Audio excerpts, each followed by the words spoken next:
And of course, helium was discovered on the sun, which is something that my high school science teacher used to relish telling us in class. You know, those kinds of things where someone loves telling a story so much that they forget that they've told it more than once. This sort of story of the discovery of helium on the sun was one of those for my high school science teacher. And he used to say it with such momentous pause and gravitas, waiting for us to react, assuming that we would have this sort of raucous reaction to the idea that helium could be discovered on the sun, as if we could ever actually get close enough to discover anything on the sun. And then he'd be able to smile coyly and explain to the class precisely what he meant, although that never really happened for him, unfortunately, as we were bored teenagers in a science lesson, and mostly we just remained silent, staring blankly at the front, waiting for the lesson to end. And that is a shame, because that was probably me at that time as well, but in the years after, I have come to grow a deep passion and fascination with not only science, but space. And part of me wishes that I could go back and ask my science teacher more questions about that sort of thing. But, well, yes, needless to say, according to my high school science teacher, helium was discovered on the sun, and I actually forget the precise mechanism that was used to do this, but in some way, a spectral analyzer, some device that was able to analyze the electromagnetic spectrum, could pinpoint out helium as an element that was being produced from the sun, or should I say within the sun. And as an interesting fact, as a teenager, I suppose, it at least piqued my interest very slightly. But the implications of that, and I think precisely what he was trying to convey, wasn't really truly understood to me until I was much older. Far more recently did I discover why it is that we might see helium in the sun. Hello, by the way, my name's Andrew, and today I'm talking about space, or should I say deep space, that place between stars, between nebula, the emptiness of the universe, I suppose, which may seem like a strange topic to speak about as we try to relax and fall asleep, but I'm hoping as I continue, you, like me, will begin to see the beauty of it, the poetry of this space, this idea, this thing that I suppose is truly only conceptual to us. I think very, very few people on this planet will experience true space. Even the astronauts that travel to the edge of our atmosphere, or even to the moon, only get a glimpse of deep space. But in case you don't actually know and are not familiar with the idea of helium on the sun, the reason that we might find it there is because, well, the sun is this huge, dense thing. And it is so because gravity is simply pulling together all of this debris and gas until it collapses in on itself. And this is what we see occurring inside nebula that we have observed through our wonderful technologically advanced telescopes, such as, well, past telescopes as well, but especially more recently our James Webb telescope from NASA. And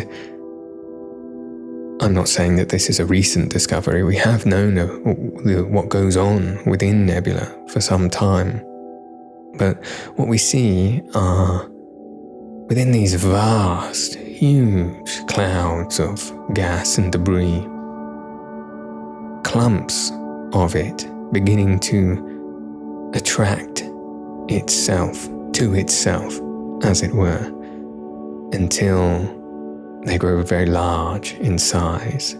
And this is when the gravity of it begins to become so overwhelming that it collapses, becomes more dense.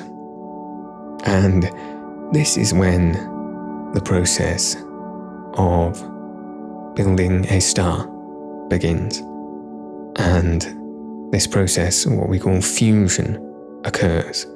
And this is when the heat inside of this dense early star is able to move matter, atoms in such a way and almost, I suppose, rip them apart and refuse them together into new elements.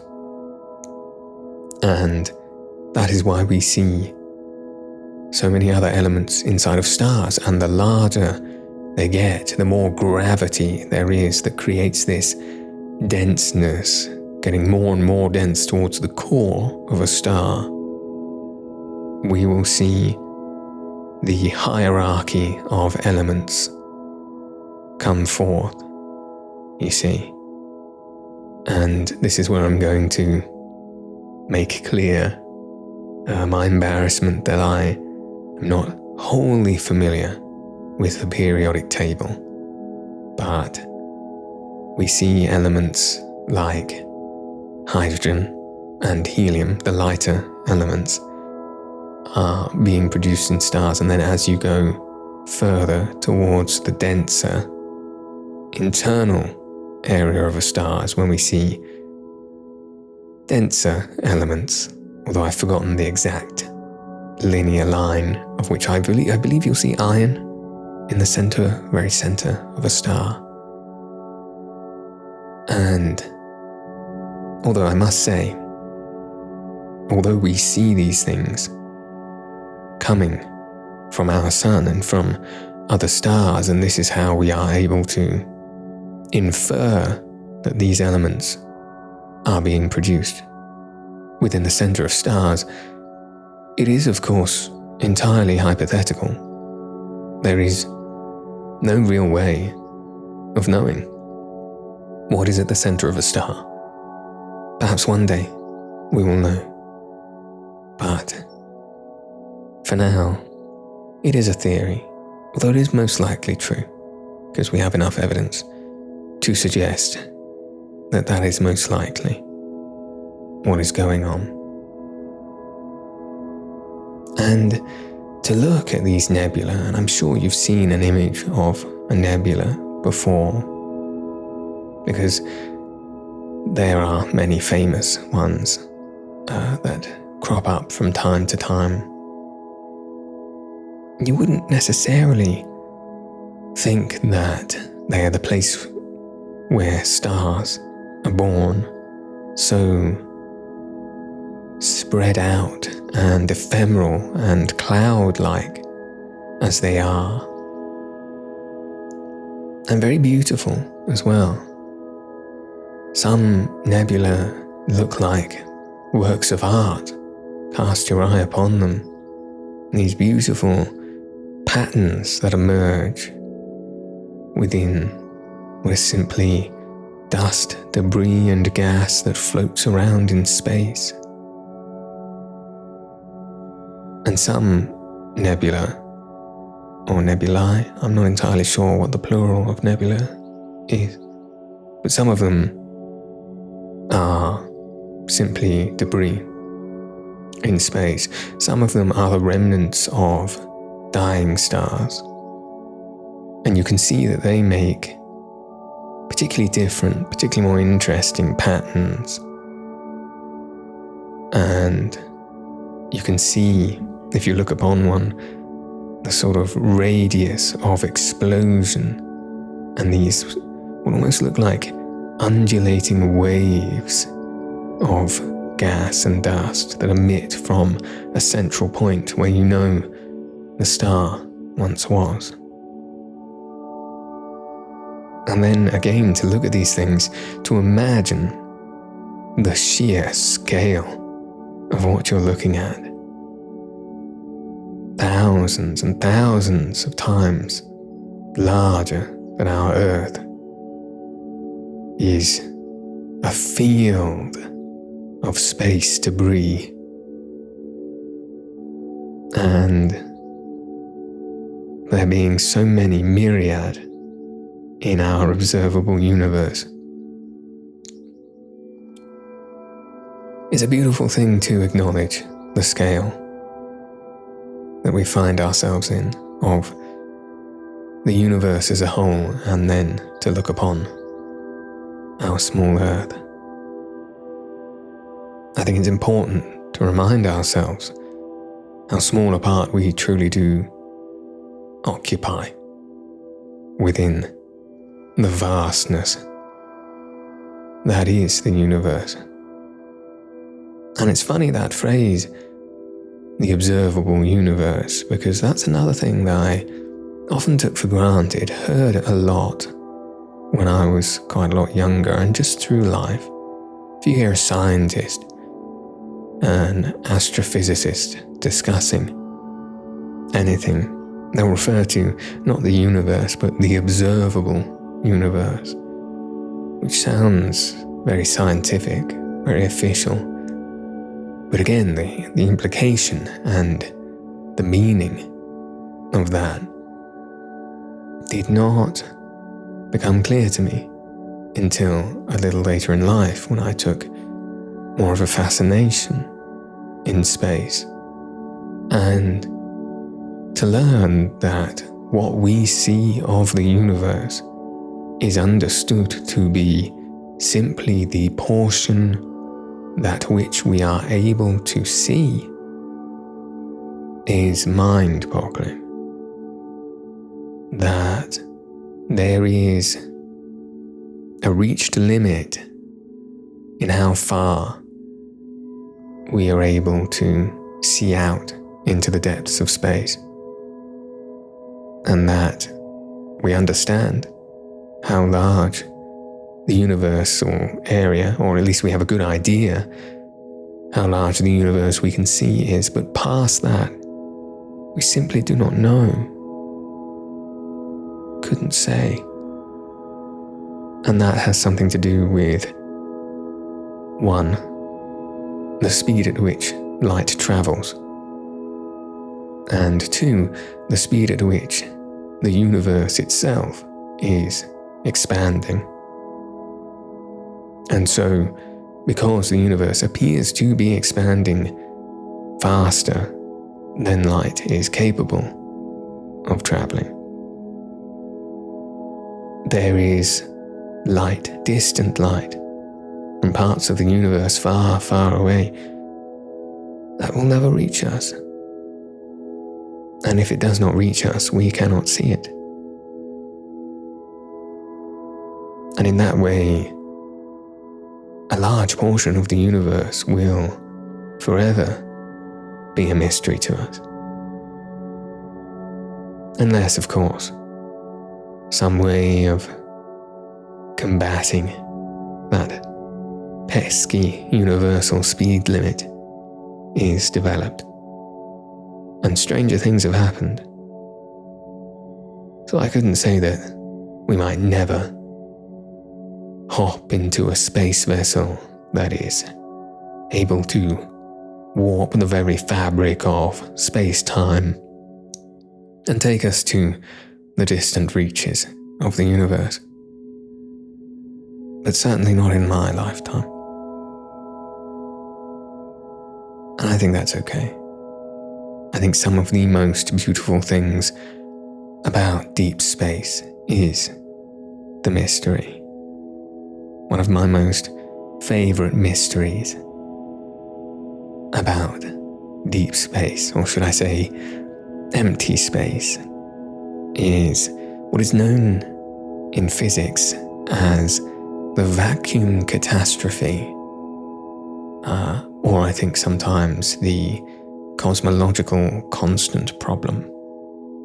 And is the fact that, according to quantum field theory, using it to calculate the energy density of empty space,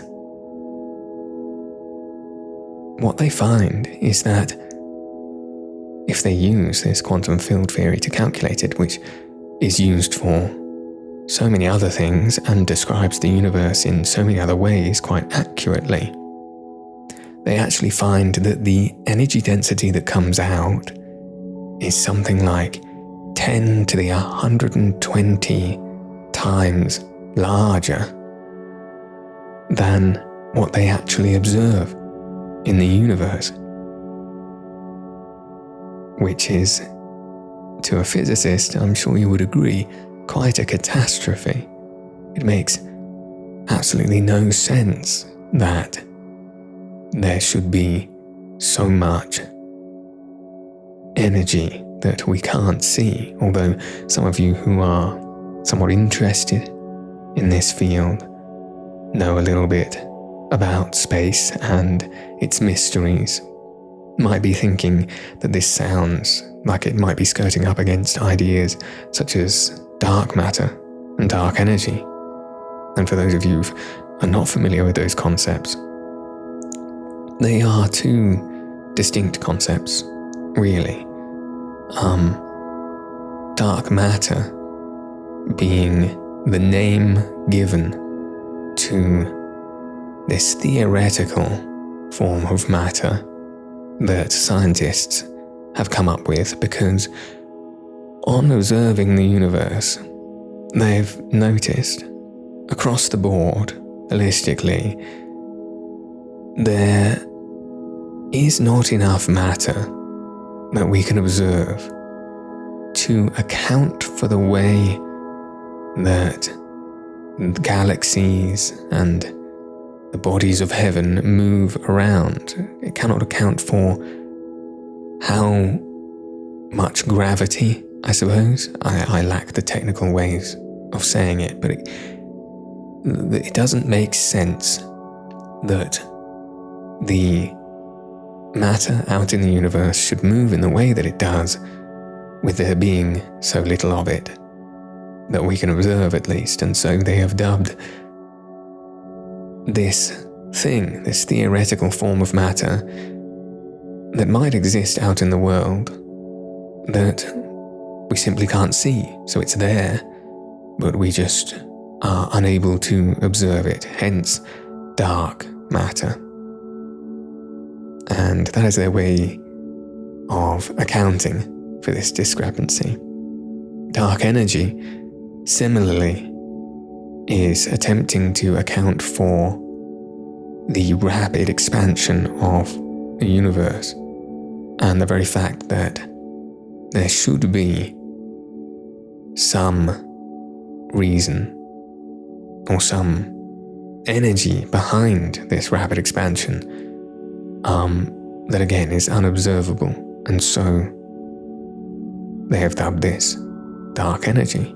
Now, when I speak of the vacuum catastrophe and this unthinkably large energy density that comes out that we can't observe, it does very much sound like that might be some solution to dark energy. And I think I remember reading somewhere that people were investigating into the possibility, although my personal understanding of quantum field theory then begins to be less, and I could not confidently say whether it is a theory that holds water or not. I do find it so fascinating, so beautifully interesting that we can know so much about space and have so many theories that describe the universe in such detail, and then huge discrepancies like the vacuum catastrophe can fall out. And that is a beautiful part of the mystery. Even dark matter is a beautiful mystery. You know, it's not a nuanced conundrum, as you might see with other parts of science where people are still fiddling to work out the finer details of something that is mostly discovered or understood. You know, this idea that there is a huge amount of matter and energy missing that is required to make sense of the universe, and so they make it up and say it's out there, but it's just completely invisible. Almost makes you feel like we're back in medieval times, as if, you know, it gives you the context of where we are. Because I think there's a tendency to feel like, because we are in the modern day, we have so many technological advancements. Science has come so far to describe so much. It almost feels like there's nothing left to discover. But then when you hear things like this, it makes you remember that we understand so little. We have answers to not very much. We certainly cannot say really what dark matter is. That's the funny thing about it. I think to a layman, someone who may have heard of the idea of dark matter, when it's spoken about as if it is a definite thing, as if it's a thing that scientists have discovered. But it is simply a label for what is unknown. You may as well call it unknown matter, or but we don't really know matter, which is quite humorous to me. Another interesting mystery of deep space, interesting to me at least, is this idea of the great attractor, which you may have come across if you're interested in this kind of thing. And it was some time ago that I learned about this, so the details are quite fuzzy to me. But not too long ago, fairly recently, in the grand scheme of things, it was discovered that off out in deep space, there is something huge, something very, very, very big, and its gravity is enormous. Now, I think scientists, although they are unable to say concretely, I think they've mostly concluded that it is probably a black hole, or a supermassive black hole of sorts, of which there are many in the universe, but this one appears to be fairly large, off way, way, way out in deep space. And nevertheless, it is attracting other things towards it at quite a steady and consistent rate. And I think the going theory is that eventually, given time, and we are talking hundreds of millions of years, but given the time, it will come to us. And that will be ultimately the end of the Earth, at least. Though what we as humanity will look like in hundreds of millions of years' time, I'm not entirely sure. I wouldn't be confident to put any bets on that. And I understand perhaps if you're listening to this sort of thing, you might start to have a little bit of worry, a little bit of an uneasy feeling in the pit of your stomach. I know this is something that my partner feels sometimes when we talk about this sort of thing, because thinking about these huge scales of the universe and things like the Great Attractor sort of feels like this unstoppable force off out in space that we can't even see, that eventually will consume the Earth. Well, it does. It does sound a little scary. And the idea of these mysteries unsolved, we cannot account for, about the fundamental underpinnings of the universe, it starts to make you feel like perhaps you don't have very much control. And sometimes that's not a very nice feeling. And the truth is, because I don't want to lie, but really, we all don't have very much control. There is very little in this life that we have control over. Though that's not to say we control nothing. Of course, we are the arbiters of our existence. We rest assured that mostly all of us have control over ourselves and what we do, what we think, what we love, what we enjoy, how we choose to spend our lives.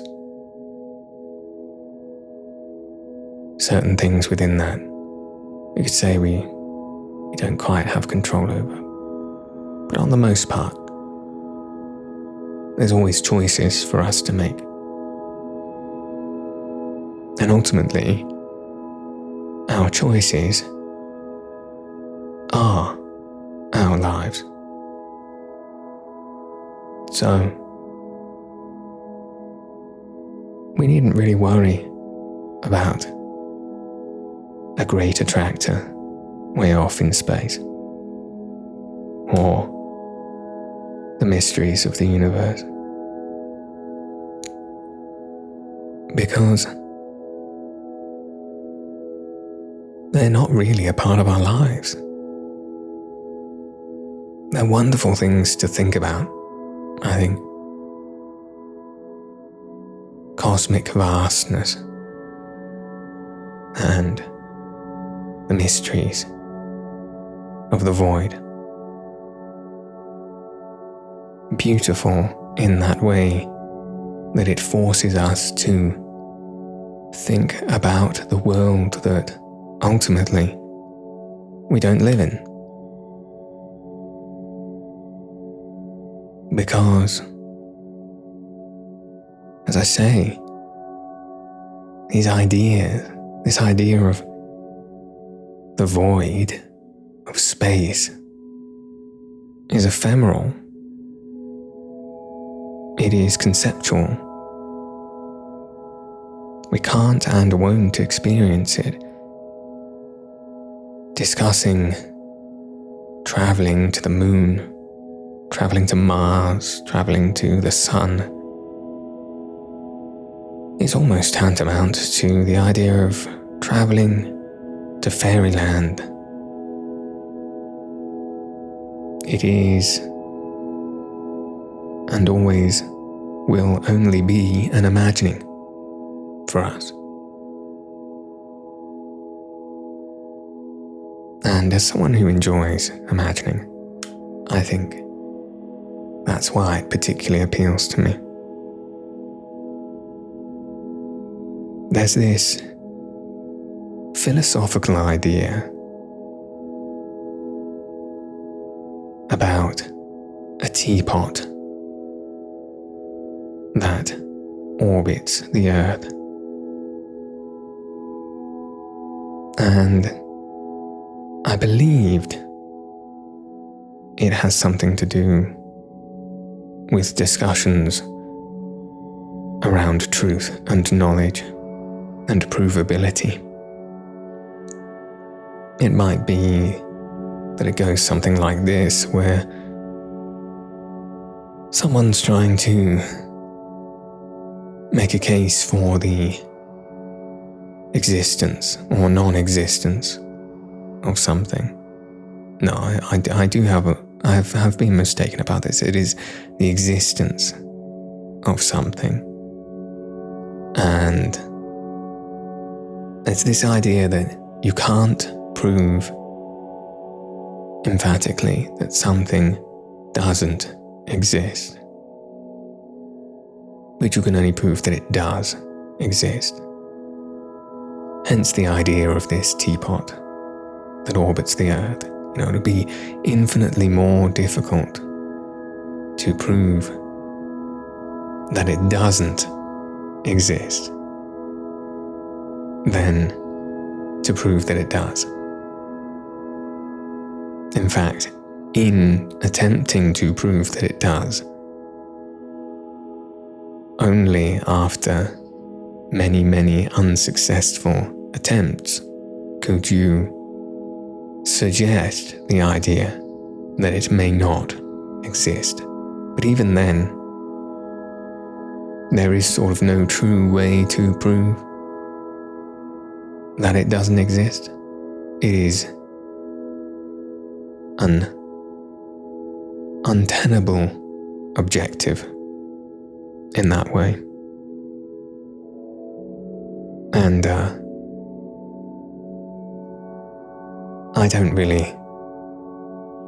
I'm not really trying to draw a comparison with philosophy and space in this imagery that I evoke of a lovely, small, blue and white porcelain teapot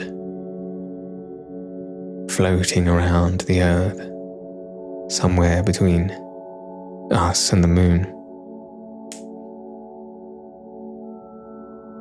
I think in that imagery, what I'm trying to evoke is that sense of fantastical wonder that I personally have about space. With this idea that we are truly unable to enter upon the domain. It allows you to a certain degree to have an amount of fantasy that you can apply to it, to believe that perhaps anything could happen in space. And I think that's why I love science fiction so much.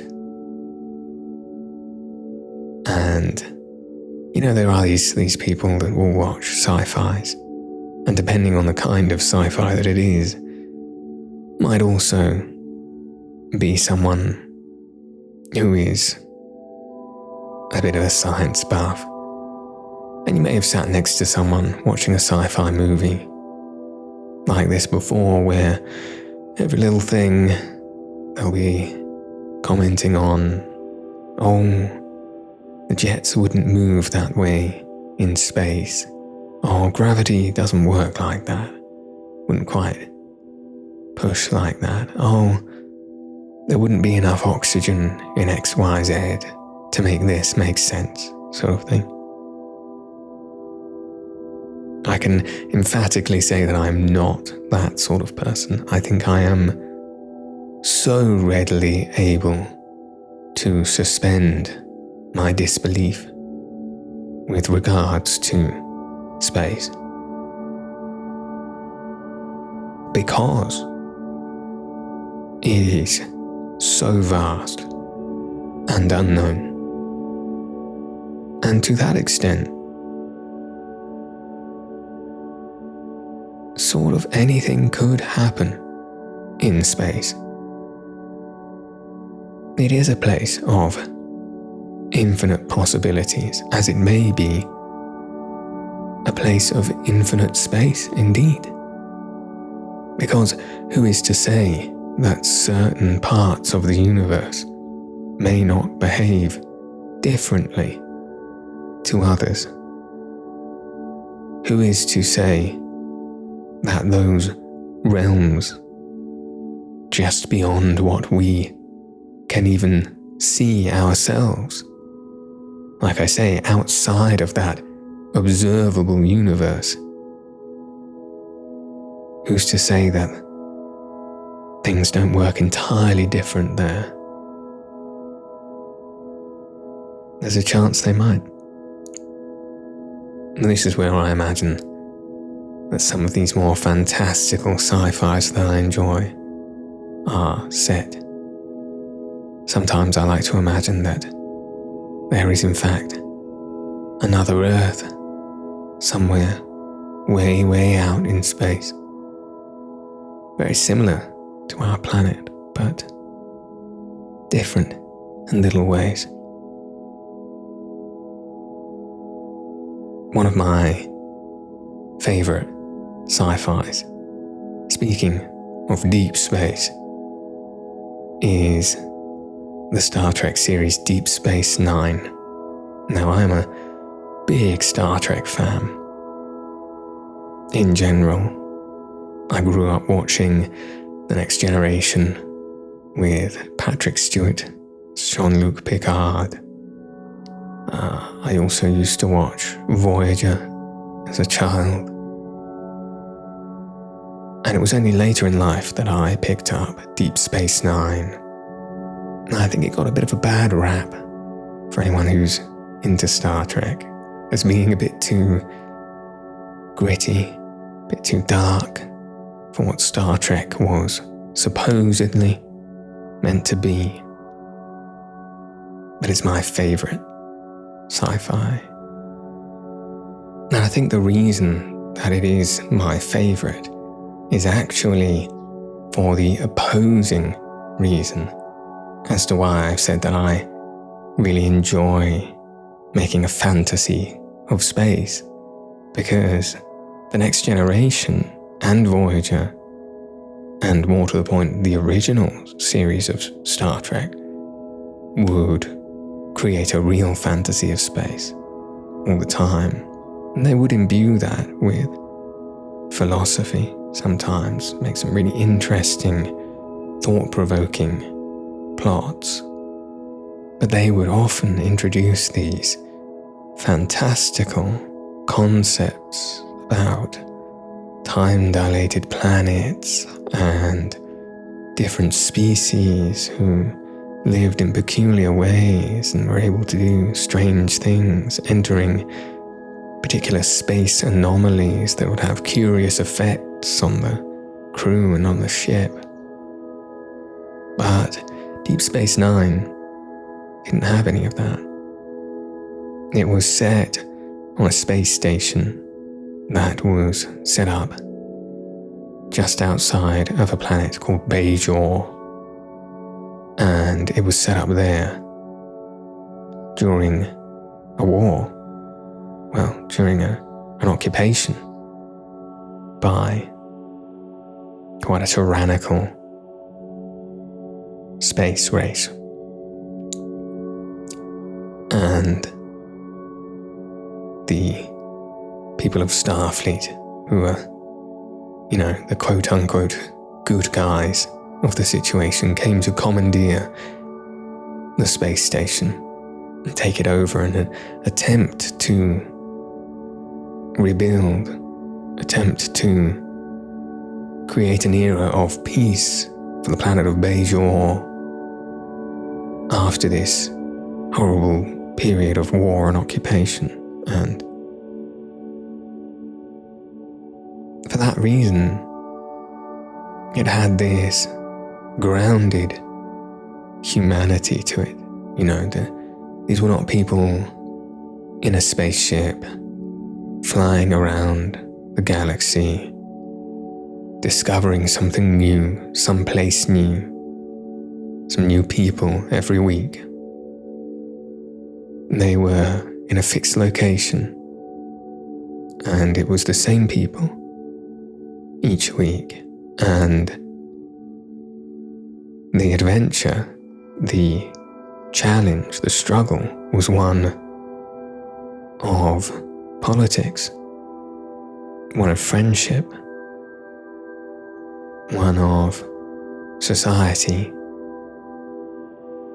set against the backdrop of this fantastical place in space and time. And I think there's something to be said for something that brings humanity into fantasy. In fact, I think it's one of the most powerful tools for exploring the human condition. I think fantasy, in some ways, is more capable of exploring the problems of people, the emotions of people, and teaching emotional lessons than any literal story is capable of doing. And especially for children, because the uniqueness of fantasy as a tool is that it can emblemize certain emotions, certain ways of thinking, perhaps, in fantasy concepts that allow ideas to be more easily ingested.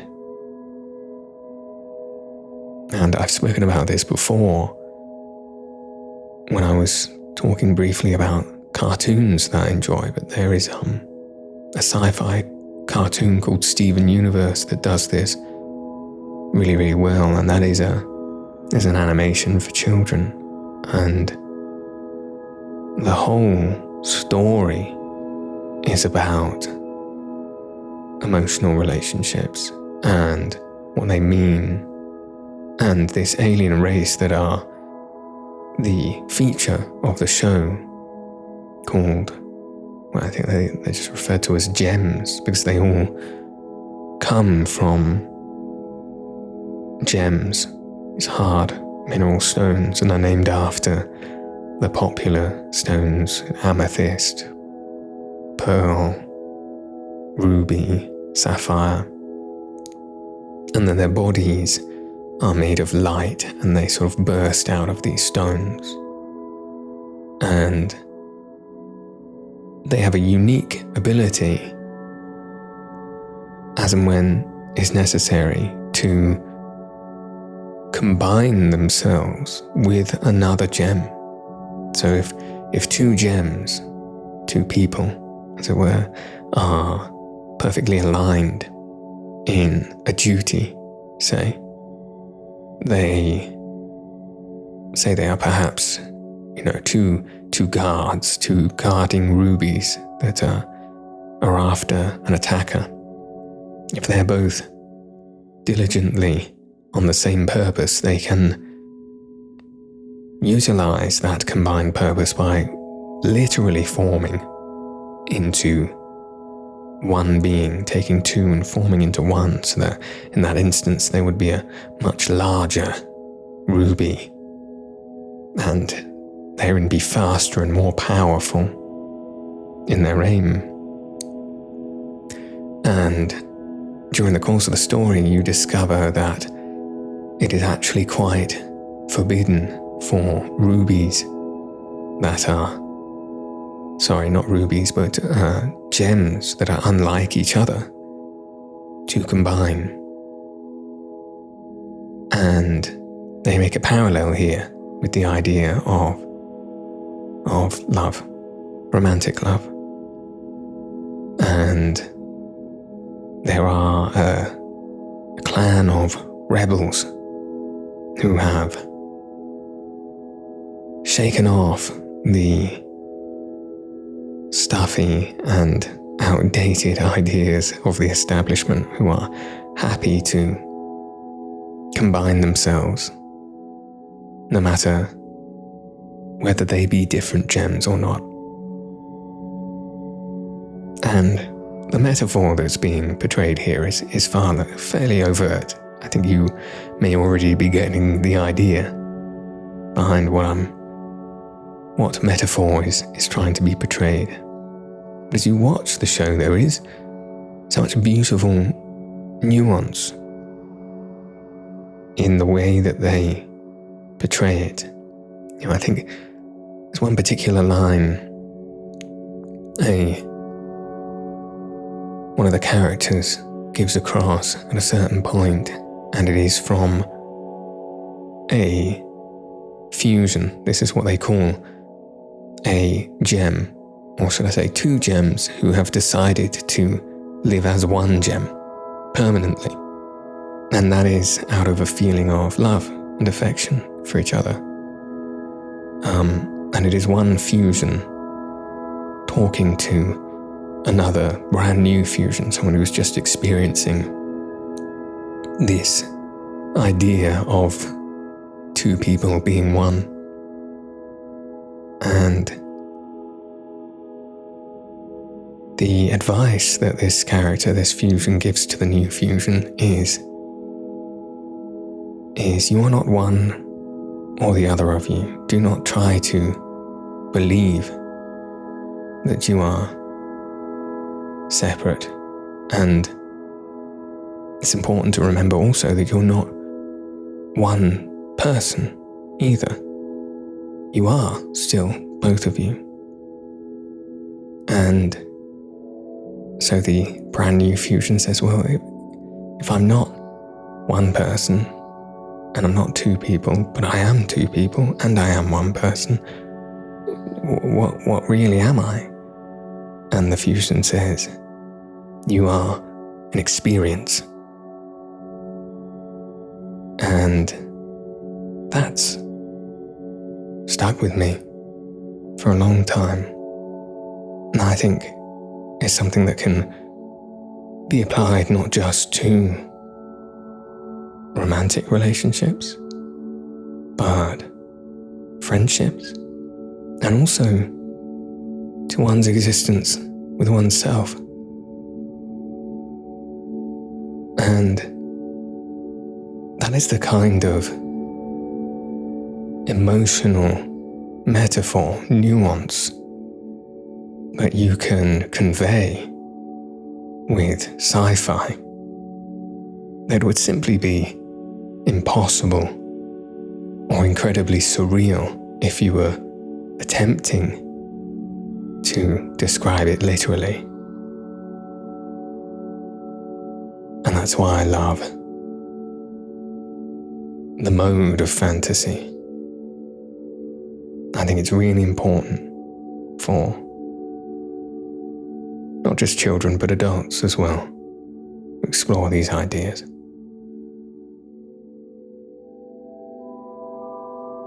I can't remember the last time that I looked up into the night sky to look at stars.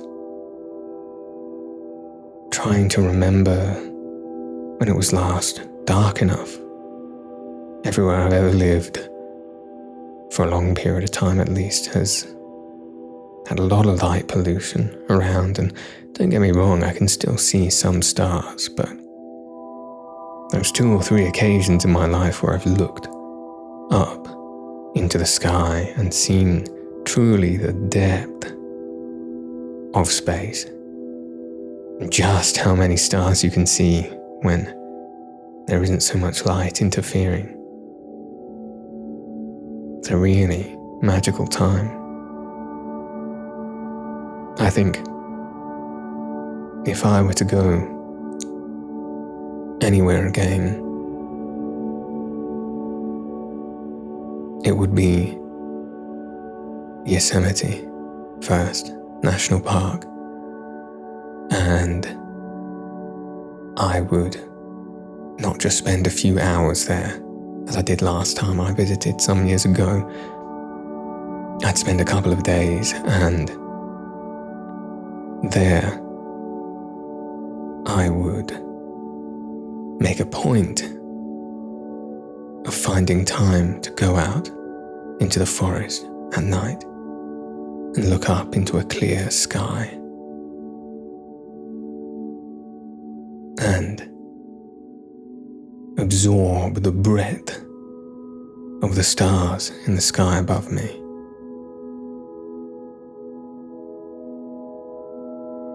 In some ways, in some senses, I think you can feel closer to space. You can bridge the gap a little bit.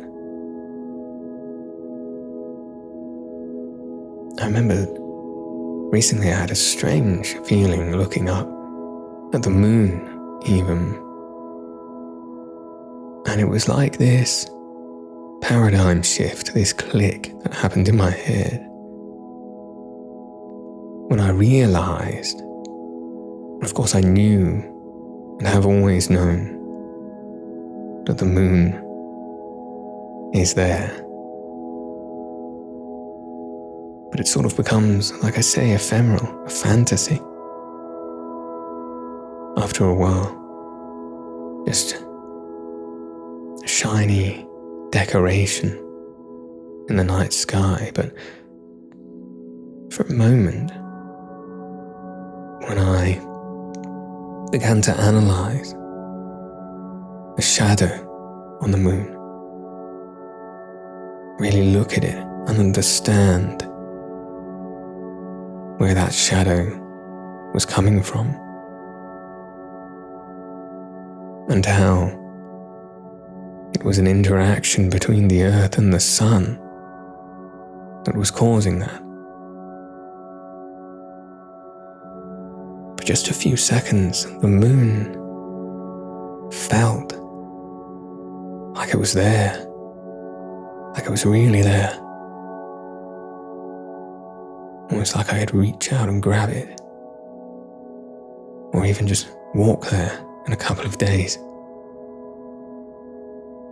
I felt its presence, like it came closer to me when I took the time to understand truly that it was there.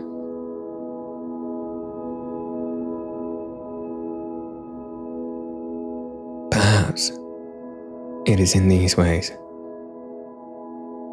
that we can transform space, or at least we can dispel the veil of fantasy that is layered on top of it.